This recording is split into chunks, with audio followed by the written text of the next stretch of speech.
Well, good afternoon, everyone, and welcome to this lecture sponsored by the Friends of the Bodleian. Before I introduce today's speaker, I have just a couple of housekeeping announcements that I hope will assist the many friends who are joining us online today. For the best view of the proceedings, please select Speaker View from the top right-hand button on your screen. You'll notice that automatic closed captioning is in operation, but that can be discontinued by simply clicking the CC Live Transcript button that you'll find at the bottom of the screen. We will have time for questions at the end, and please put these into the Q&A and not into chat, because we won't be monitoring chat. For those of you with us today, and it's nice to see so many people with us in the theatre, you'll notice that we've put out some feedback forms. This is to try to help us to develop the programme of lectures and give you the sort of things that you'll be interested in. So we'd be grateful if you'd fill those in and leave them down here on your way out.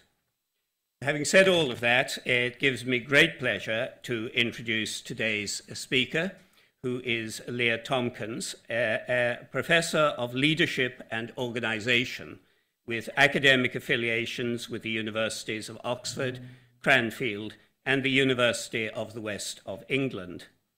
After graduating in classics and modern languages from Oxford in the 1980s, Leah had a successful corporate career holding leadership roles in organisations including Accenture, KPMG, and the UK Cabinet Office. Her work is always interdisciplinary, interweaving issues of leadership, management, and organisational behaviour with literature, language, and philosophy, and then extending these insights into key contemporary debates such as the advent of AI and the whole business of fake news and post-truth. She first encountered Kafka as an undergraduate, reading German at Jesus College here, and then again as Sassoon Visiting Fellow at the Bodleian, where she had direct access to the Kafka archive. That led her to investigate Kafka's engagement with issues of power and authority, and to the publication recently of Franz Kafka and the Truths of Leadership. And it's on those issues she's going to address us today, so please give her a very warm welcome.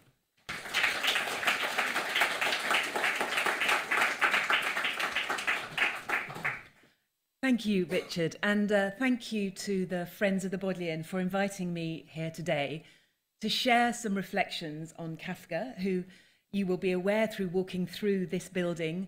It is the centenary of Kafka's death, celebrated amongst other things, by the exhibition next door. And one of the things that really strikes me with Kafka, which I hope to be able to share some thoughts on today, is what an amazing challenger of boundaries he was. He challenges and he draws attention to the normal ways in which we divide the world up. And therefore, my own background, with a somewhat unusual mix of a corporate career, followed by a re-entry to academia, but also with affiliations with a number of academic disciplines, including languages, philosophy, leadership studies, etc. That allows me to see in Kafka the ways in which those boundaries, those categorizations, are worth challenging. They should not be taken for granted. So, for example, the normal way in which we divide up truth from lie, fact from fiction, high culture from low culture. All of those take on a new complexion when approached through a Kafkan prism. And so my own background allows me to draw attention to the fact that perhaps we shouldn't take for granted that pure and applied research are different things. Because in my role as a leadership scholar and a leadership commentator, I have to be very, very, very applied. The question we are always asked, often to our great dismay, is, so what? How can we make use of these insights? But my first and foremost affiliation as a linguist, as a Germanist, particularly someone who's had the incredible privilege of access to the Kafka manuscripts, allows me to be very, very pure, i.e. my insights are derived from a very close engagement with the words that Kafka did and didn't use, right down to the comma by comma smudge by smudge, deletion by deletion, a very, very micro level of analysis. And therefore, I hope to be able to persuade you that pure and applied research don't have to be different things. And actually, we can, grounded in the text, begin to say something really quite meaningful and practical through Kafka's eyes about how we want to live our lives both in and beyond organisation. And a lot of those categories and the ways that I'm encouraging us, I think Kafka is encouraging us to challenge them, have something to do with what do we mean when we think about the truth. So truth is a very key element of my own reading of Kafka. And that takes me to power and Kafka's particular expertise in power. And a very famous author, Elias Canetti, Nobel Prize winner, author of Kafka's Other Trial, which was, amongst other things, about Kafka's very notoriously difficult first and second engagement. Canetti says that of all writers in the 20th century, Kafka is the greatest expert in power. Now, that has more often than not been taken to mean that Kafka's expertise is in the experience and conditions of impotence. So we very often see in the way Kafka is treated and discussed an assumption, whether explicit or implicit, that Kafka is the patron saint of the underdog, of the victim of power, of the little guy who goes up against the systems of authority and is destined to lose. And very often in my own field of leadership and organisation studies, when I see the word Kafka, and more often Kafkaesque, my heart sinks a little, because more often than not, it is that view of the patron saint of impotence that comes out, particularly in relation to the relationship between the individual and the horrors of bureaucracy. But in fact, that assumption of the patron saint of the underdog, again, is worth challenging.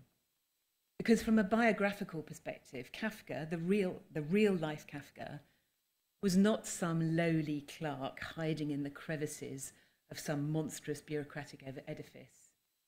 He was a leading lawyer and specialist in accident insurance at a very interesting time in the development of industrialization in Central Europe. In fact, in other words, he was himself a leader. And during World War I, against the notion that he was probably exempted military service on grounds of ill health, because the notion of the Kafkaesque figure is often associated with poor health and early death and weakness and impotence, etc. But against that mythology, Kafka was excused military service not on grounds of health, but because he was considered absolutely indispensable to a vital national and international institution. So in real life, Kafka was, as Stanley Korngold, the great Kafka scholar, highlights, a virtual CEO. So from his own lived experience of institution, Kafka knew how to wield power, not just how to yield to it. And that expertise in wielding power also finds its way into his texts. The way he uses language, his relationship with the text, both linguistically and materially, so the actual stuff of the text, as well as the language through which the text operates, they, I think, are experiments in the conditions and limitations of power. When you see the original Kafka manuscripts, whether in reality or in facsimile, you see quite how much experimentation and creativity is involved in the Kafka process. And of course, his legacy, as is well known, was shaped, at least for the first 50 years, by the editorial work of his friend and literary executor Max Brod, who opted to try to tidy up the Kafka manuscripts in order to make them more suitable for publication. And of course, in the process, he did get them to a wider audience, he did make them acceptable for publication, but we lost a considerable amount of that experimentation and creativity and innovation, which are there in the text themselves. And as the esteemed Kafka editor Royce suggests, it might be interesting for us to see those Kafka texts as literally pages for resisting the will to power, highlighting not only that for Kafka, language is the site of the manipulation of power, but also highlighting something that also was overlooked for much of the 20th century, namely Kafka's incredibly intimate relationship with Nietzsche. So Kafka's expertise in power, I think, is around how his texts reveal the workings, the tactics, the techniques, the dynamics through which power is asserted and undermined and altered and occasionally outright mocked. And that, of course, makes him immensely interesting for leadership. In short, the popular image of Kafka as patron saint of impotence really does need challenging. And this is a typical example. This is from these shots are from Orson Welles' film of The Trial. And The Trial, of course, is the story, one of Kafka's 3 novels, all of which were unfinished. The story of an apparently successful bank official, Joseph K., who wakes up one morning and is arrested for a crime that is never ever specified. And for most of the last 100 years, the average interpretation of The Trial is that it is something to do with these 3 pictures. A little guy up against the enormous system, a little guy who is the victim of an unjust justice system, or the little guy who has to confront nonsensical bureaucracy. Now, when we hear the expression Kafkaesque, I'm going to suggest that usually speaks to one or more of these assumptions. Now, such an understanding of Kafka has not come about by accident. It is clear that Kafka is putting his finger on some of the horrors of our engagements with bureaucracy. But Kafka tells us much, much, much more than this. And the bit that the normal notions of Kafkaesque don't fully capture are precisely what is exciting for us when we want to understand his relationship between power and truth and its alternatives. So within my own field of management and leadership studies, when we talk about contemporary understandings of power, we often evoke the French philosopher Michel Foucault, who in the 1970s and 80s developed the notion of disciplinary power, suggesting that post the Enlightenment, power was no longer overt and violent and full of public spectacle like the public hangings of older times. But power since the Enlightenment has become a much more private, disciplinary experience in which to be able to control the mechanisms of language, particularly the way we categorize things, is the way that we control people. And people both in an external sense, i.e. the way we behave, but also in a more interior sense. Our sense of subjectivity, our shape of who we are is shaped according to disciplinary power by the words and categories that are used for this. And although this expression that power is exercised rather than possessed is of course Foucault's, I'd like to suggest that Kafka beat him to it on this one by a good 50 years or so. Kafka definitely got that there first because it's a beautiful mantra for one of the key dynamics in Kafka's work, that actually it doesn't matter so much who possesses power by virtue of their role, whether it's in the family or the workplace. What really matters is who gets to control the ebbs and flows of language through which power is distributed and challenged. So power is not a possession, it's not static, it's not something that you get once and for all and hang on to. It's something that ebbs and flows, give and take, and that you can lose in a nanosecond as quickly as you can regain. And with Kafka in particular, that ebbing and flowing of power through the dynamics of language happen both by accident and design, both by cock-up and by conspiracy. And it is almost always impossible to tell those two apart, which is one of the things that makes the Kafkan world so befuddling, that when you're trying to work out cause and effect, why things have happened, you're constantly confronted with this, is this cock-up or conspiracy? And in this world, the core dynamic of power is not violence or force, although those are certainly present in the Kafkan world, but what I've called in the book version control, which is actually a very contemporary idea, and anyone who has to do their work using the application Word, and if any of you get as frustrated as I do by the dynamics of an editor or a reviewer taking hold, and I've got nods in the audience, taking hold of my text and subjecting it to tracked changes, you can begin to see some of these dynamics that I'm getting at, which are very much part of what I think Kafka is highlighting. And the German scholar Martin Swales calls this Kafka's recognition principle, highlighting the significance of recognition in who gets to control the way things unfold. Because in many of Kafka's stories, the winner, but in various encounters, the winner is not necessarily the one who has truth or justice on their side. You know, those abstract notions of justice or right versus wrong, it almost doesn't matter what's right versus wrong. The winner is the one who gets the other to recognize his or her version of events. And we can see that play out in contemporary conversations, I think in the battles, often very hostile, between my truth and your truth, my lived experience and someone else's lived experience. That those kind of battles between my truth and your truth are a modern, a contemporary manifestation of the Kafkan dynamic. So things don't have to be completely or literally true to inspire action or indeed interpretation.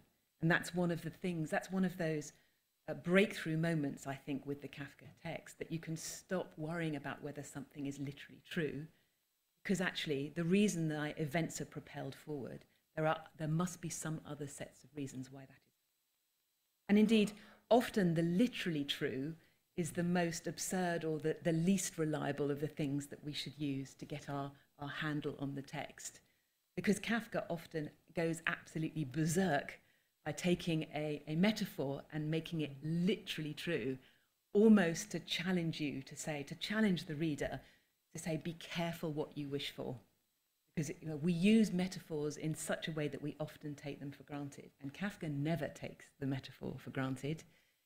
So if you're in Kafka's company, my advice is don't say things like, I could eat a horse, or I feel like a couch potato, because those things could very, very easily become true, and an entire plot could spin off as a result.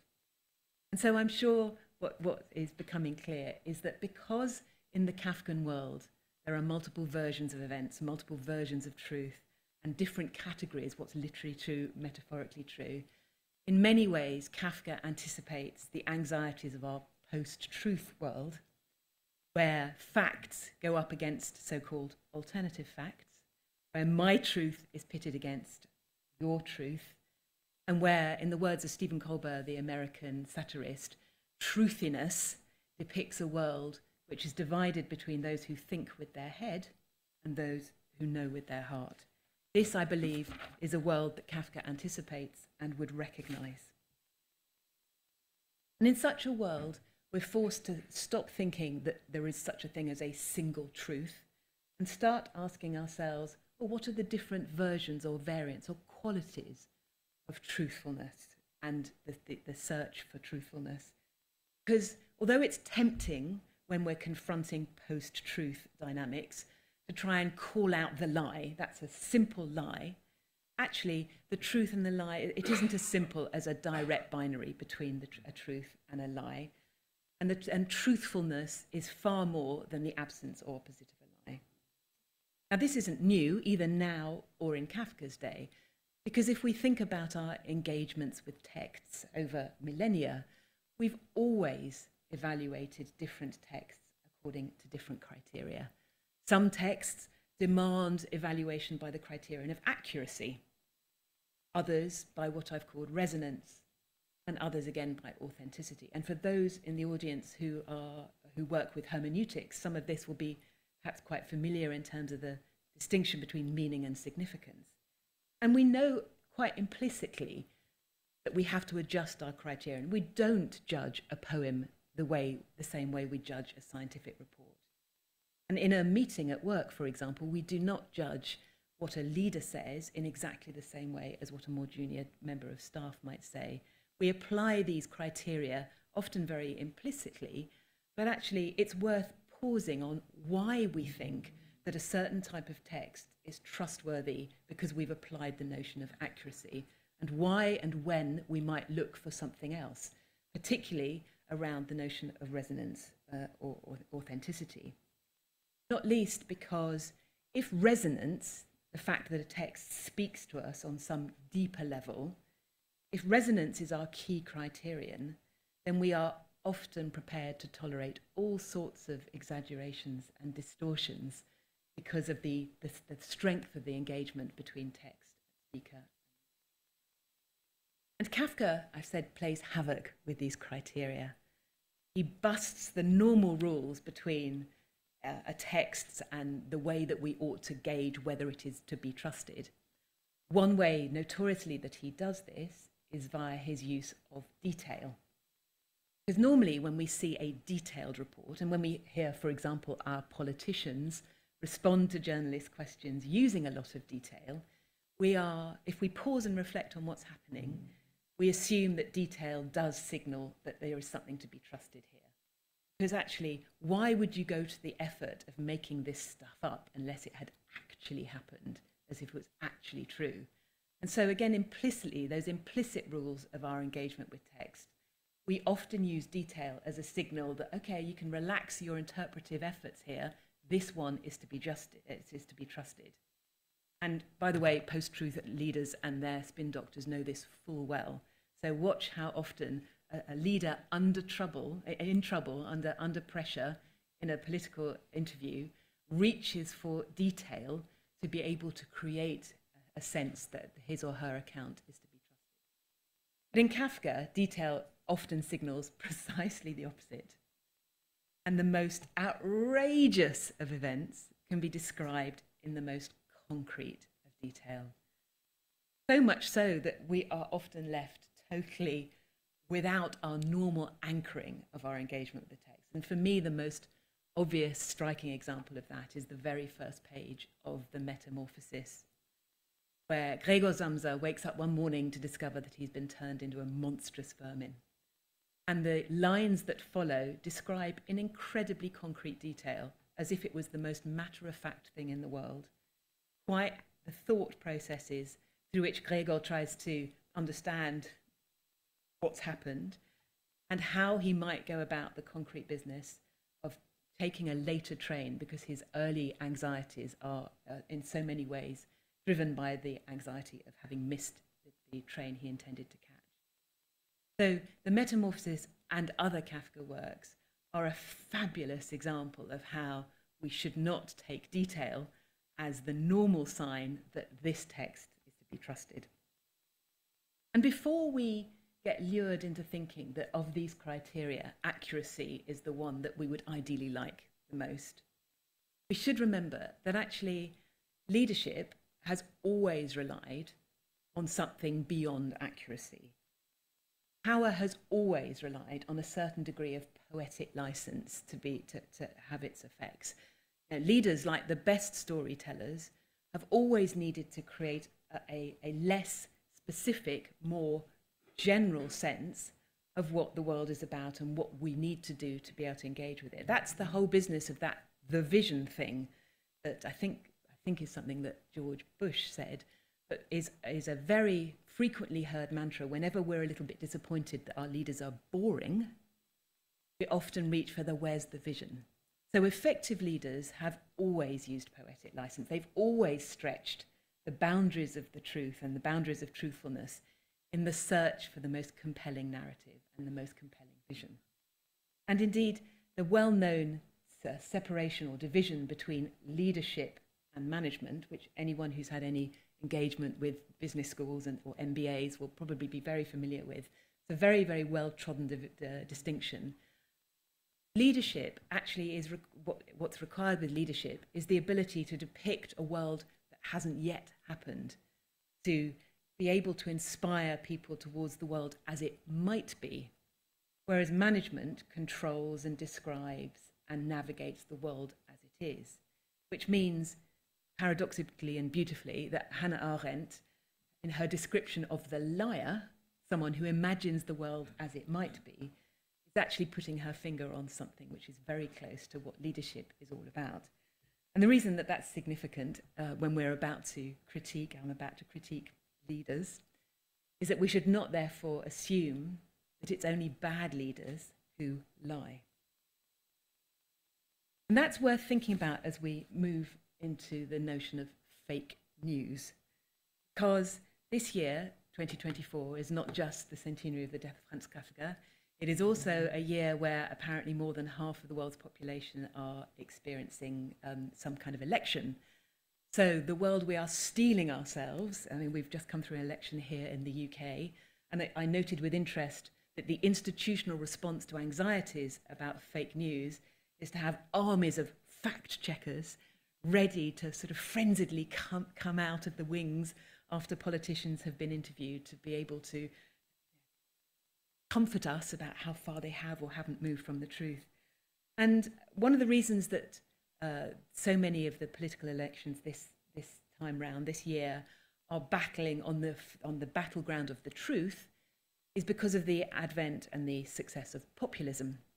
Because populist leaders and those who would go up against them are lured into truth games and truth debates, because one of the things on which populism relies is a sharp contrast between the people's truth and the elite truth or the establishment truth. And both good and bad leaders, both the leaders we are not so fond of and the ones we admire, if they're of a populist tinge, then you will see some sort of distinction between the people's truth and the truth as we, the elite, know it. And the example that always comes to mind with this was the Brexiteers' claim that actually, in support of the people's truth, it was because we'd had enough of experts.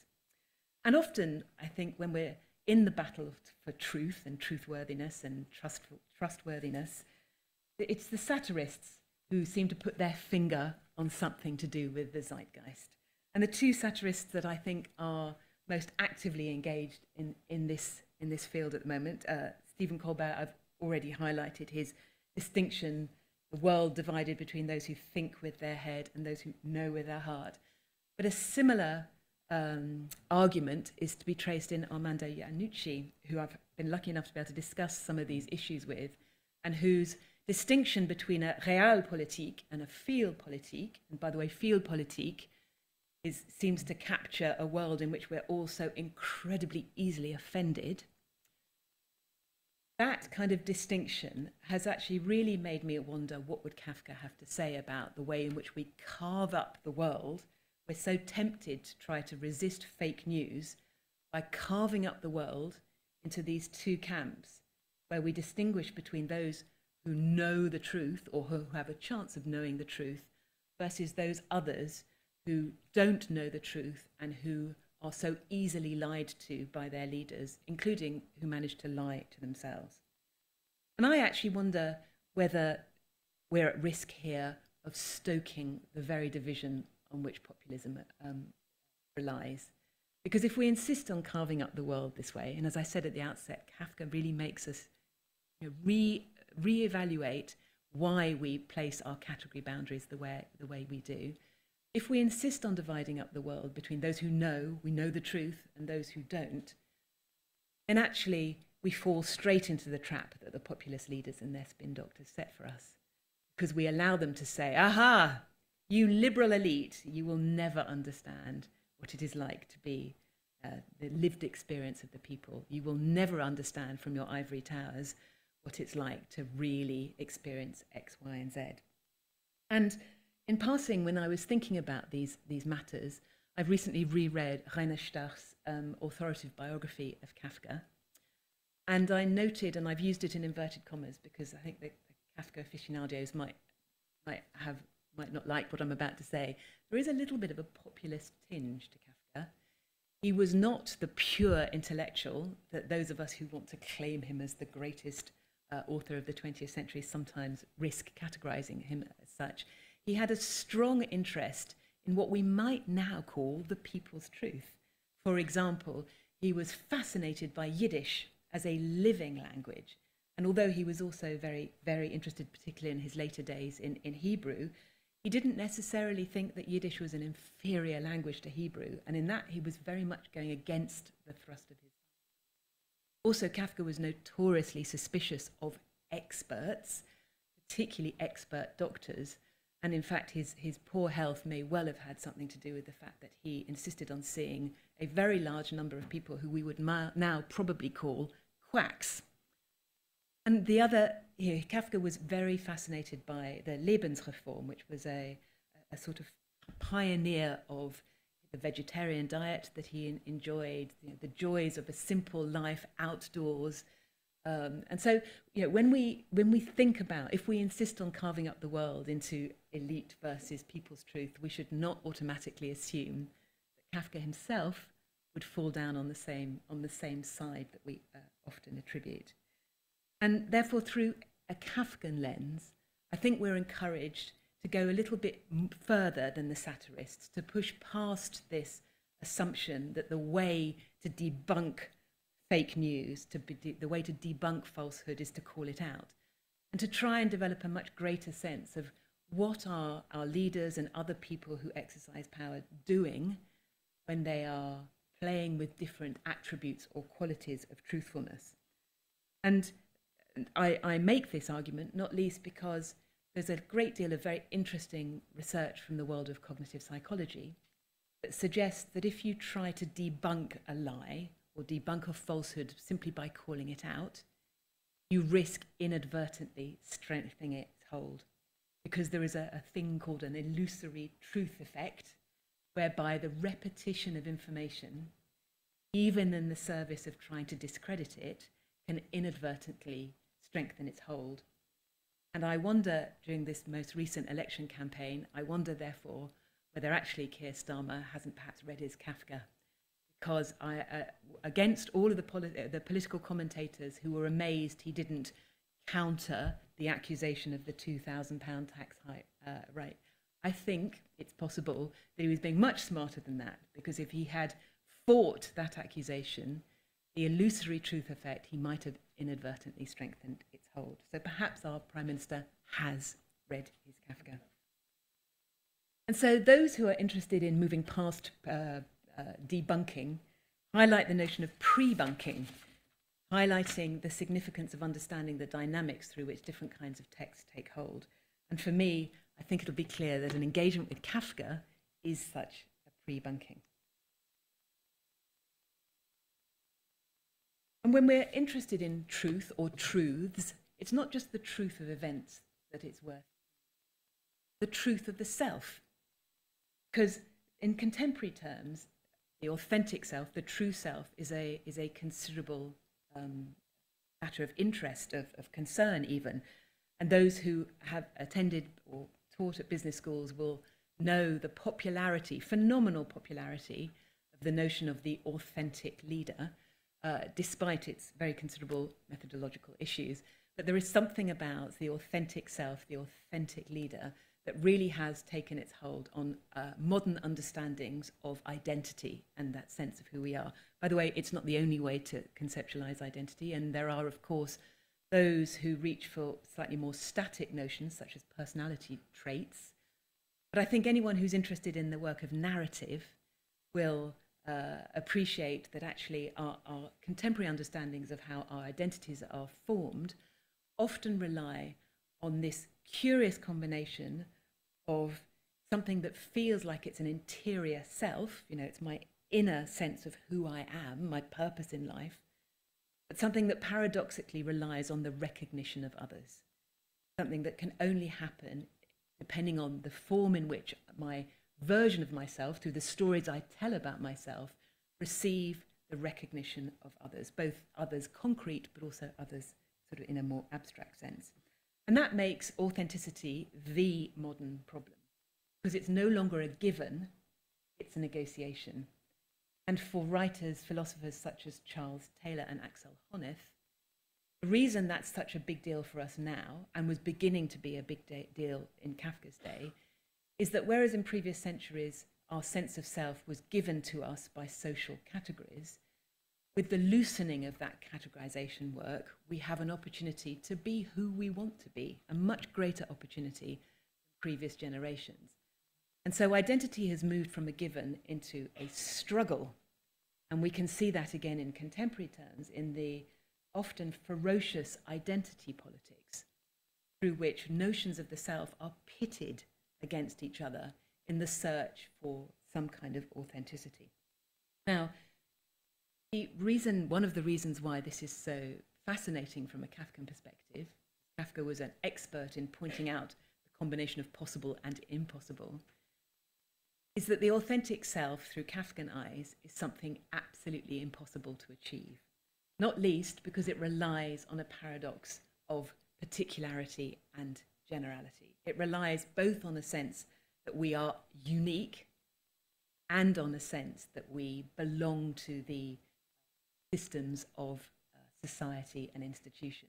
In other words, we demand to be seen both as same and as different. And Kafka was deeply attuned to this paradox of same and different, particular, general, not least because in his professional work, he was working at a time when there was a huge shift from the logics of empire into what we would now recognize as the modern industrial state, including the provision of national and institutional statistics and the advent, very recent when Kafka was alive and working, of Taylor's scientific management. So he, in his everyday work, he was well attuned to the difference between individual significance and statistical significance. And the creature that has individual significance is a creature of agency, of identity. The creature of statistical significance is not a human being at all. It is a result of a mathematical calculation. And in his literature, he plays with these different types of significance in order to highlight to himself and to us some of the absurdities and paradoxes of their juxtaposition. And that, by the way, is one of the reasons why I think the Kafkan world is so unnerving. Because from a Kafkan point of view, disaster does follow the rules of statistical significance. According to the distribution curve, a certain number of accidents, a certain number of horrors have to happen. And this is how often, statistically speaking, it must happen. The only uncertainty, the only possibility of freedom, the only glimpse of agency and identity is the question of who might sidestep that statistical likelihood. Who can beat the game of statistical probabilities in order to sidestep the most gruesome of fates? And one of the reasons I myself as a reader find the trial, for example, so almost horrendously irritating, frustrating, is that there are so many clues and hints throughout that Joseph K. perhaps could have avoided his fate. It wasn't absolutely essential that his arrest would lead inexorably 1 year later to his execution. So with Kafka, you often get that sense of, when you're a reader, of, don't keep turning up for the trial. Nobody makes him turn up for the court hearings. He goes of his own volition. Why? And in that why is Kafka's glimpse of freedom and hope. So I promised I'd say something about artificial intelligence through the prism of Kafka. And there are several reasons why I think artificial intelligence is ripe for a Kafkan analysis. And because it's not, of course, new to wonder about the human relationship with technology. I mean, our concern about man and machine has been live for millennia. But what is so different about artificial intelligence is quite how human it both is and tries to be. Unlike other passive technologies, which are more clearly there directly to serve us and to take explicit instructions from us, AI is increasingly autonomous. Once it has learnt its basic rhythms and algorithms, it's going to go off and do what it wants to. So it's becoming more and more human, both in a good sense and in a perhaps more worrying sense. And recognition, which is that key notion on which the modern self hinges, that we require the recognition of others for affirmation and validation of who we are, is a big deal in AI, particularly in applications such as facial recognition software. And The fact that facial recognition software has some absolutely appalling biases in the algorithms, of course, is now pretty well established. It's quite well established that all of those facial recognition systems that we encounter at airports and other key institutions are much, much, much better at identifying white men than any other demographic. And indeed, in a recent review in the States, it was proposed that facial recognition software is up to 100 times more likely to inaccurately recognize Black and Asian faces than white faces, leading the AI philosopher Mark Zuckerberg to say, in the 21st century, Joseph K. is Black, and he is falsely accused by an algorithm. Now, that's a very striking image. Of course, it does paint Joseph K. as a victim, something which I've already suggested may not be the whole truth. Because I think what Kafka really does emphasize for us is that accuracy, which is considered one of the biggest issues in AI for facial recognition, is not the only game in town. It's not what drives the plots of most of Kafka's most famous works. It's not accuracy or inaccuracy of the charge against Joseph K. that leads to his death. Nobody tells him what the charge is.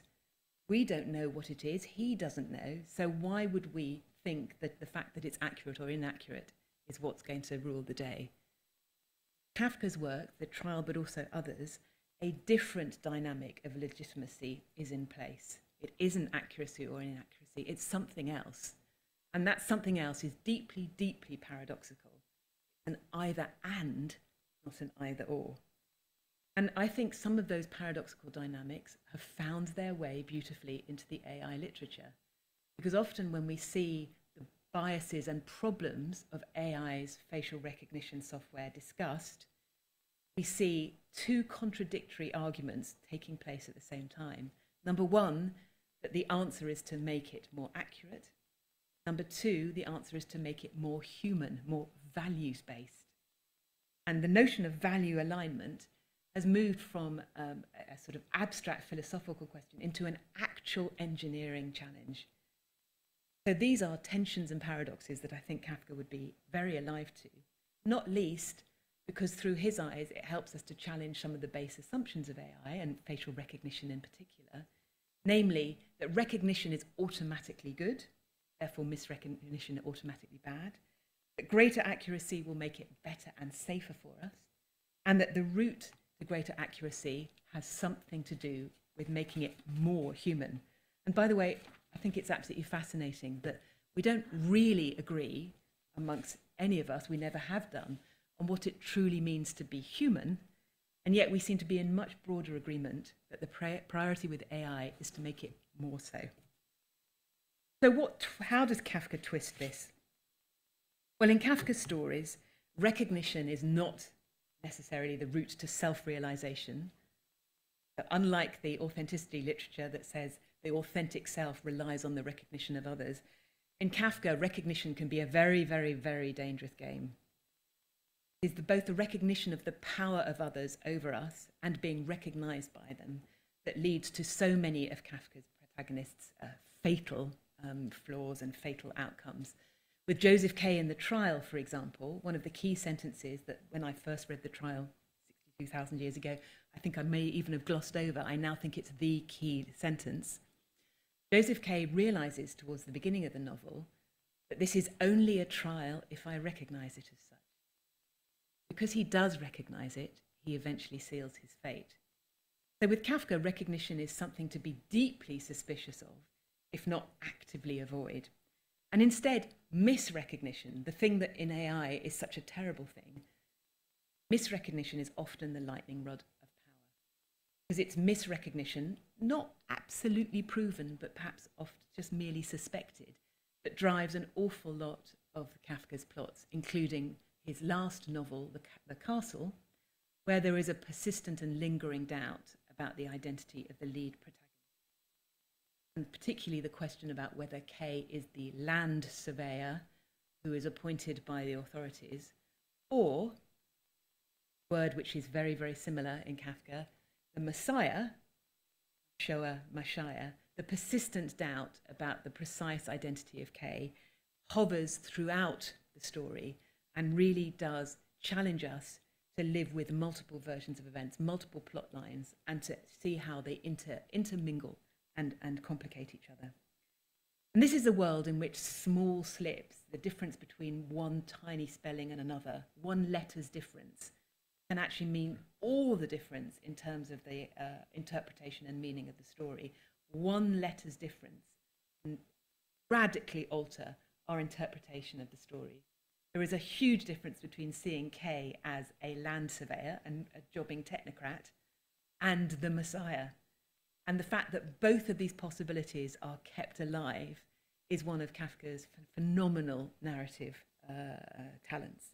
And gloriously, gorgeously, in the AI literature, there is an example, or perhaps an equivalent, of this, what I've called the Kafkan slip, the one-letter difference, in the notion of one-pixel attacks. And when I came across the notion of one-pixel attack, I almost cheered. Yeah. A pixel, I had to look it up, is 1/96th of an inch. Tiny, tiny, tiny. And yet, changing one pixel in an image in AI's facial recognition software, whether by accident or by design, can be enough to trick an AI agent into identifying a car as a dog and vice versa. So as Kafka anticipated 100 years ago, even the mightiest of technologies can be brought down by the tiniest of slips.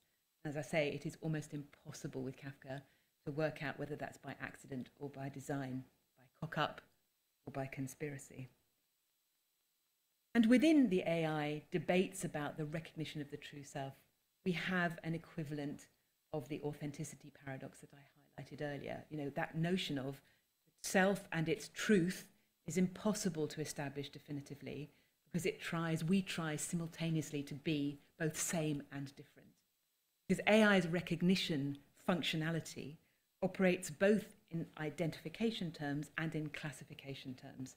So when the AI algorithms get it wrong, that could be the failure to identify the unique human being, or it could be a failure to identify which category or classification that person fits into. And the reason that is significant, I think, in terms of our contemporary politics, is that really does highlight how many different versions of the truth of the self are at play at the same time. For example, in the highly contentious and emotionally charged discussion around trans identities, because it highlights that actually to be identified correctly, accurately, is not necessarily the same as being categorized accurately and correctly. And neither of those has the definitive claim on the truth of the self. And by the way, this for me highlights the notion of guilt in Kafka. Now, for many people, the central theme of Kafka is guilt. And it's often assumed, and mountains and mountains of secondary and tertiary literature have used up volumes and volumes and volumes of paper. What are these Kafka protagonists guilty of? What is Joseph K's crime? It's often assumed they've made some terrible crime against the father, or small f, or father big F. But actually, through a contemporary identity prism, the question that's really begged here is what the Kafkan self is guilty of in terms of the identification versus classification question. Am I guilty because I have failed to seize the freedoms to become my true self? Or am I guilty because I have failed to live up to the expectations of the world, and therefore I don't fit in naturally into the world's categories? And that is a guilt which hovers over Kafka's stories, and I think he leaves unresolved. Now, of course, Kafka is not the only writer to wrestle with these ambiguities and complexities of truth and selfhood and identity and power, but I think he puts an absolutely unforgettable, imaginative framing around these issues, and leaves us with stories and images and ideas and provocations that linger long in the individual and collective memory. Because in his world, power unfolds through the recognition and misrecognition of the truth of what is said and not said, and the truth of who we are and who we could become.